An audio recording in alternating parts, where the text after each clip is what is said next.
இயேசு கிறிஸ்துவில் பிரியமான சகோதர சகோதரிகளே, ஒவ்வொரு நாளும் இறை இரக்கத்தின் செய்திக்காக பேராவலோடு காத்திருக்கின்ற உங்களை ஒவ்வொருவரையும் சந்திப்பதில் மகிழ்ச்சி அடைகிறேன். இதை கேட்கப் போகின்ற ஒவ்வொரு பிள்ளைகளையும் வாழ்த்துகிறேன், வணங்குகிறேன். இதனாலின் இறை இரக்கத்தின் செய்தி, இது ஜெபிக்க வேண்டிய நேரம். என் ஜெபத்தை கேட்க மாட்டீரோ, என் கண்ணீரை காண மாட்டீரோ, என் ஜெபத்தை கேட்க மாட்டீரோ, என் கண்ணீரை காண மாட்டீரோன்னு சொல்லுங்க. இது ஜெபிக்க வேண்டிய நேரம். உங்கள் முகத்தை பார்க்கணும் ஆண்டவரே, உங்கள் முகத்தை பார்க்கணும் ஆண்டவரே. திருமுகம் காட்ட மாட்டீரோ, என்னோடு பேச மாட்டீரோ, திருமுகம் காட்ட மாட்டீரோ, என்னோடு பேச மாட்டீரோ, என் ஜெபத்தை கேட்க மாட்டீரோ, என் கண்ணீரை காண மாட்டீரோ. ஒப்பு கொடுப்போம். ஆண்டவரே, இது ஜெபிக்க வேண்டிய நேரம் என்று எனக்கு கற்றுக் கொடுங்கப்பா. இயேசு பேசுகிறார், ஆவியானவர் பேசுகிறார். என் மகளே, என் மகனே, என் சகோதரனே, என் சகோதரியே, என் குழந்தாய், நீ எப்படி தான் கூப்பிடுவார்? நீ ஏன் உன் இதயத்தில் எப்போதும் அவன் நம்பிக்கைக்கு இடமளிக்கிறாய்? நீ ஏன் எப்பொழுதும் உன் இதயத்தில் அவன் நம்பிக்கைக்கு இடமளிக்கிறாய்? எதுக்கு? நான் எல்லாவற்றையும் உனக்கு செய்யவில்லையா? நான் எல்லாவற்றையும் உனக்கு செய்யவில்லையா? உனக்கு சமாதானத்தை தருவது நான் அல்லவா? உனக்கு முன்பாக இருக்கும் வழி எதுவென உனக்கு தெரியாத போதும் கூட, உனக்கு முன்பாக இருக்கும் வழி எதுவென உனக்கு தெரியாத போதும் கூட உன்னை வழிநடத்த நீ என்னை அனுமதிக்க வேண்டும். அவர்கிட்ட நீ ஒப்பு கொடுக்கணும், அவர் அனுமதிக்கணும். நம்ம அவரை அனுமதிக்காம நம்மளே டிசிஷன் எடுத்துடுறோம், நம்மளே சொந்தமாக டிசிஷன். அவர் அனுமதிக்கணும். என்னை மதிப்போரை நான் மதிப்பேன், என்னை இகழ்வோர் இகழ்ச்சி அடைவார்கள். 1 சாமுவேல் புத்தகத்தில் அழகாக சொல்லப்பட்டது.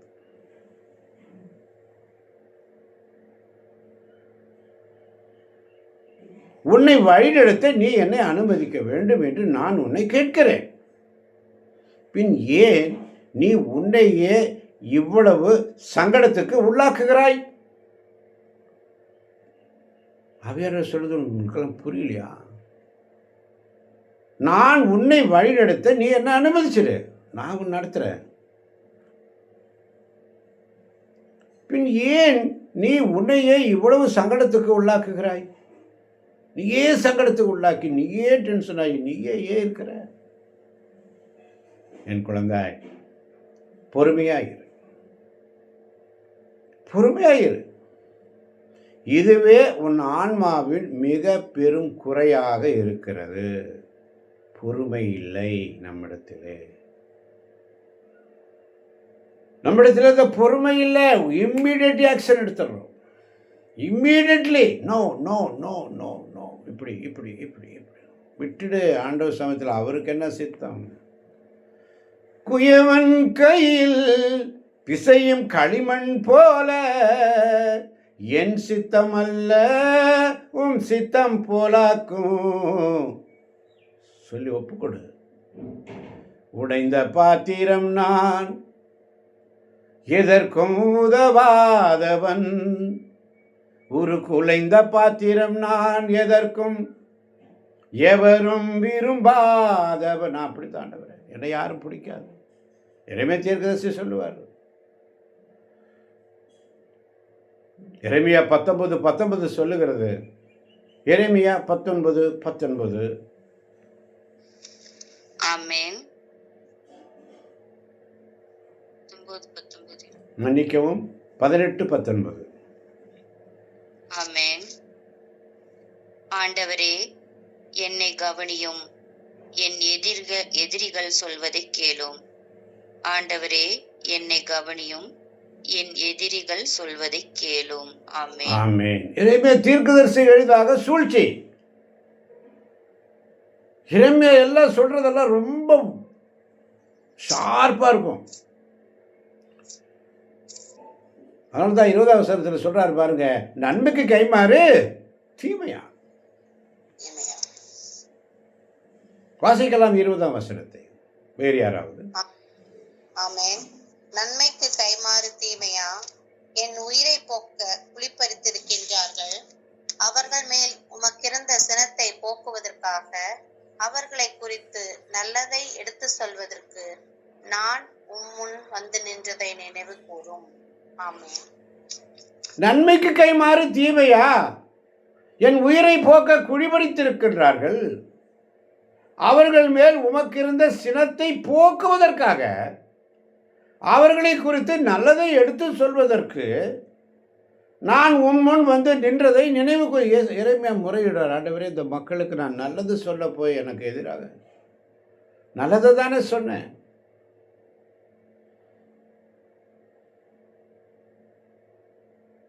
நல்லது தானே சொன்னேன். நல்லது சொல்லி தீமையா? நன்மைக்கு கைமாறு தீமையா?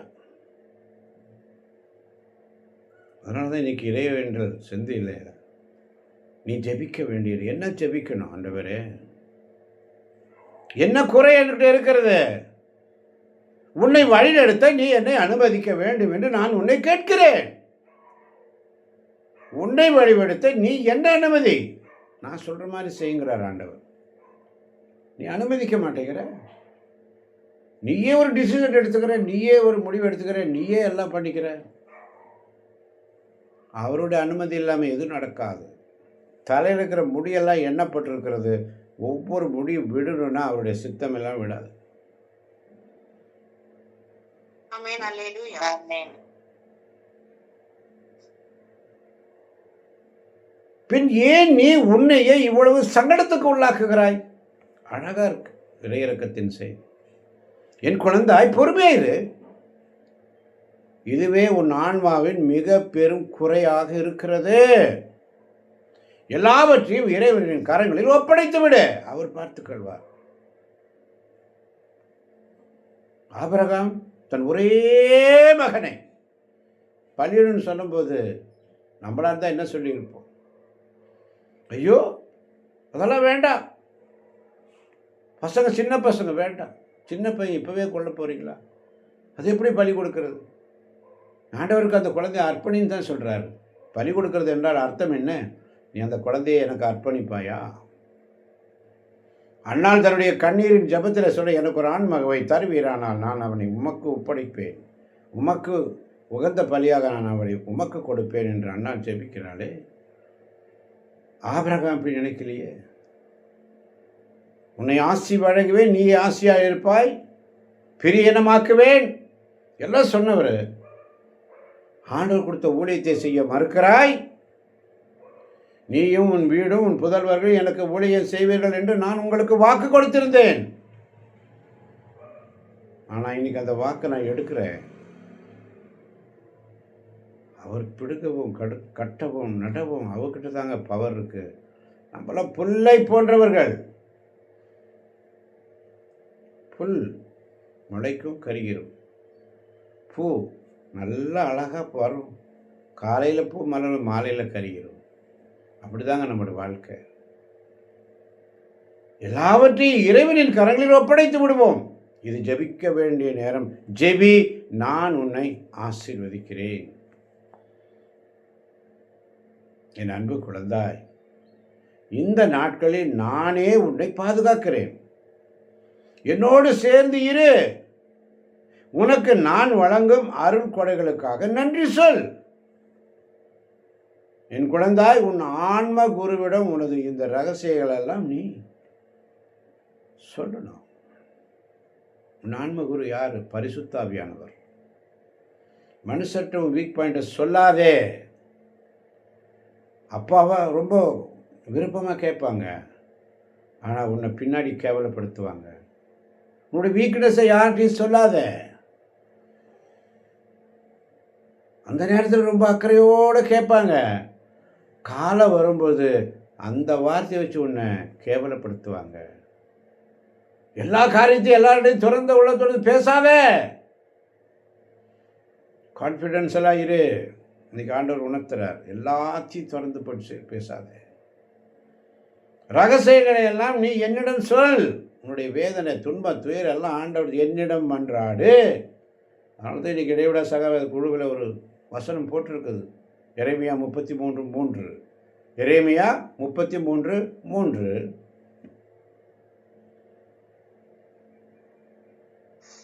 ஆமென். என்னிடம் மன்றாடு, உனக்கு நான் செவி சாய்ப்பேன். நீ அறிந்திராத மாபெரும் செயல்களையும் மறைபொருள்களையும் உனக்கு நான் விளக்கி கூறுவேன். ஆமென். என்னிடம் மன்றாடு, ஏன்ட்டு சொல்லு, ஏன்ட்டு ஒப்படைச்சிரு, என்னோட சேர்ந்துரு. நான் உன்னை பாதுகாக்கிறேன். நீ அறிந்திராத மாபெரும் செயல்கள் நான் உனக்கு விளக்கி கூறுவேம்மா. சகோதரனே, சகோதரியே, தேவஜனமே, தேவ பிள்ளைகளே, மகளே, மகனே, ஏன்ட்ட சப்மிட் பண்ணிடு. நீ அதை செய்யாமல் மற்றவங்கிட்ட உன்னோட வீக் பாயிண்ட்டை சொல்லாத. ஒரு நேரம் ரொம்ப கர்சனையாக உன் ஆன்மீக குருவிட்ட சொல்லலாம், ஊழியக்கார்ட்ட சொல்லலாம், உன்னை வழி நடத்த விட்டு சொல்லலாம், குருவானவர்கிட்ட சொல்லலாம். எல்லார்ட்டையும் சொல்லிடாத. ரகசியங்கள் இங்கே சொல்லி அங்கே பேசுவாங்க, அங்கே சொல்லி இங்கே பேசுவாங்க. ஏமாந்துடாத. என்னிடம் சொல்ல, உனக்கு நான் சிறப்பான முறையில் பரிந்துரைக்கிறேன். ஆவியானவர் சொல்றார், என்கிட்ட சொல்லு, என்கிட்ட சொல்லு. அவர்கிட்ட சொல்லுங்க, அவர்கிட்ட ஒப்பு கொடுப்போம். ஆண்டவரே, இந்த அருமையான காலை பொழுதுல ஜெபிக்க வேண்டிய நேரத்தை நீர் எங்களுக்கு கொடுத்தீர் சுவாமி. இதை கேட்க போகின்ற ஒவ்வொரு பிள்ளைகளையும் நீர் நிறைவாய் ஆசீர்வதிப்பதற்காய் நன்றி. ஆசீர்வதியும் பலப்படுத்தும் இயேசுவின் நாமத்தில் ஜெபிக்கிறோம் எங்கள் ஜீவனுள்ள நல்ல தகப்பனே.